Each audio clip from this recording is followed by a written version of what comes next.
Every child has a beautiful brain, and I'm your host, Elizabeth Hawksbergen, for the EduNurture podcast. Thank you for joining me today. I am excited once again to share with you something that's been on my heart for a few years. When I think about a child and how to develop their authentic potential for school and life success, I think about the fact that we need to help them change and strengthen their brain. But let me backtrack a little bit first. I've learned over the years of having many opportunities to work with children from preschool all the way through high school and college students that in order to engage someone and help them optimize learning opportunities, it's critical to captivate their heart. Then, by captivating their heart, you can get them to open up their mind and be receptive to learning, wherein their will and emotions partner with the learning process.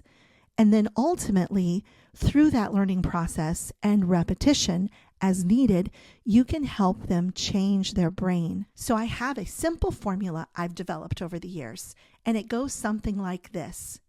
Capture your child's heart in order to engage your child's mind, and this, in turn, will help you change your child's brain. I'm going to share that once more and adjust it slightly for the teachers in the room. Capture your students' hearts in order to engage your students' minds so that you can ultimately change your students' brains for both school and life success. So you see, over the years, I've come to an understanding that if you want to have maximal input on a child's learning and their long-term life trajectory for success across the board, you really must start with their heart. And once you begin to capture their heart and connect with their heart, their mind will be open to working with you, to listening with you, to responding and partnering with you. And once they partner with you and listen to you and work with you, their brain will begin to change more and more. We know from neuroscience that the more the emotions are activated during the process of learning, the greater the likelihood that deep and lasting learning will take place. We also know that if someone feels safe and surrounded by nurture, they're more likely to resist instruction and to engage with the learning process. So when we take the time with our children at home or our students in the learning environment to really get to know them and cultivate those points of connection, maybe you like the same sports team that one of your students does. Maybe you're interested in the same cooking show that another student's interested in. Or maybe one of your students plays on the same ball team as one of your other students. Or with your children at home, just finding areas of commonality that you can cultivate together. So to capture your child's heart, the first step is to find connections of commonality or interest. Talk about them, spend time on them, and a little bit can go a long way in this area. Sometimes it's just as simple as asking them about something they're passionate about. I know in past years as a junior high and high school teacher, when I really didn't have much knowledge about sports, and still don't, by the way, to the chagrin of my husband, who was a great athlete and loved sports. But even if I had students, male or female, who were very athletic, I could still connect with them by asking them, how did the game go? Did you get to play? How many points? Or just talking with them about how it went and how they felt about it. I could still develop connection even if I wasn't very familiar with their area of passion. Additionally, to capture your students or your child's heart, you want to help them feel comfortable with you, which means when things go wrong, you don't want to respond with rage or ridicule or intensity or negativity. Whether your students are first graders or ninth graders or graduate students, they need to feel like you care. They need to know that they're safe with you and you're not just going to lose it or become demeaning at any point. If a child is raised in a home where they feel like they have to walk on eggshells, or if students are in a classroom wherein they know if the teacher's having a bad day, the least little thing, and it's not going to go well. If individuals feel this way about their home or their classroom environment, they will tend to close down part of their heart, and they'll be less receptive because they don't feel safe. So part of capturing the child's heart or your students' hearts building points of connection, but also creating a safe and nurturing environment where they don't have to worry about what's coming next. As we capture our students' or our children's hearts, we're ready for the next phase, and that is engaging their mind. When we talk about someone's mind, I'm referring to their will, their volition, their desire, and their emotions that they'll channel to work on learning something. Their mind is their mental engagement and willingness to engage in a learning opportunity. Whereas their brain, which we'll talk about more in a moment, that's really the function and the structure on an anatomical and neurochemical level. So we ultimately want to change the brain, but we have to move through their mind first. And their mind, as I shared, really involves their will, their desire, their motivation, their willingness to focus their attention and mental energies on whatever you're bringing to the learning buffet that day. As you help them engage their mind, they will then begin to learn a lot more. Now, how do we go about engaging our child's mind? Well, first of all, we capture their heart by connecting with them and creating a safe environment at home or at school. And then to engage their minds, we want to do things like help them understand the point of what we're working on learning, or helping them connect what you want to teach them with something they already know, or helping them connect what you want to teach them with something in their future.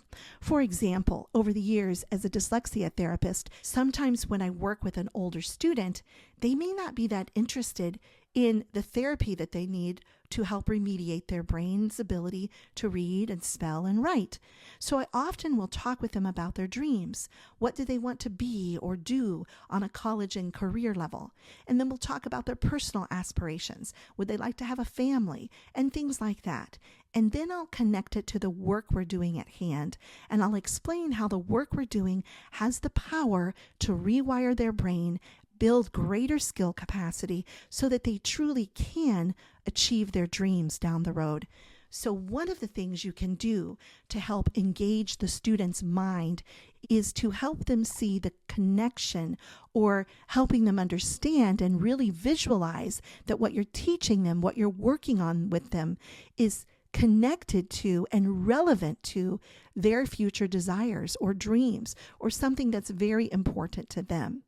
You also can help engage their mind by helping them understand that them learning this skill and developing skills in this particular content area will help strengthen their capacity to handle what comes next in their life, and will smooth the way presently.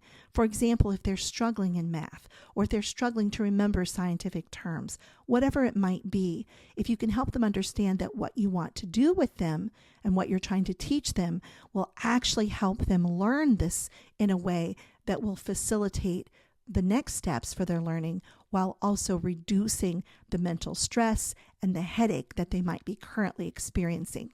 When you go about working to engage your student or your child's mind, you're really going after engaging and galvanizing their emotions and their will, their desire to do the work to learn what you have to teach them. And it's through the process of engaging and really activating their willingness to learn that you're going to facilitate their brain development. Truly, all learning is predicated upon brain change. Did you know that when you experience something new or learn something new, even if it's very small, your brain responds by growing more dendrites? Those are the little branches that grow off the neurons, by improving connectivity between neighboring neurons. And even in some cases, it responds in neurogenesis.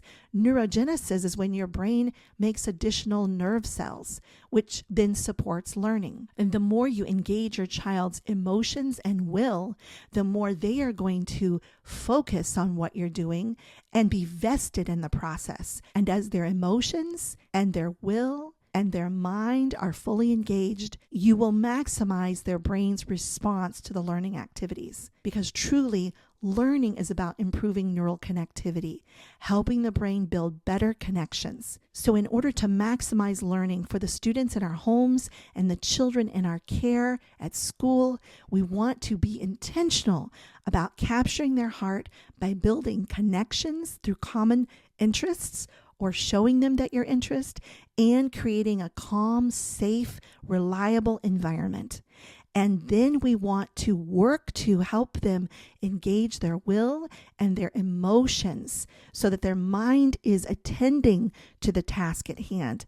And you're going to do this by helping them see the relevancy of what you're teaching and also helping them see the connection between what you're teaching with their future desires or dreams or interests, and also help them understand that as they master these skills and learn this new content, it will ease the path and the journey for them. And then this, of course, in turn, will lead to the brain responding through dendritic development. That's when the dendrites grow in length and in number through a process called arborization. Their brain will grow in neural capacity to handle even more learning, because every time they learn something new, the brain responds through building better neural connectivity and efficiency. So our goal as parents and educators is to capture their heart, engage their mind in order to change their brains and maximize their life potential, their ability to do great things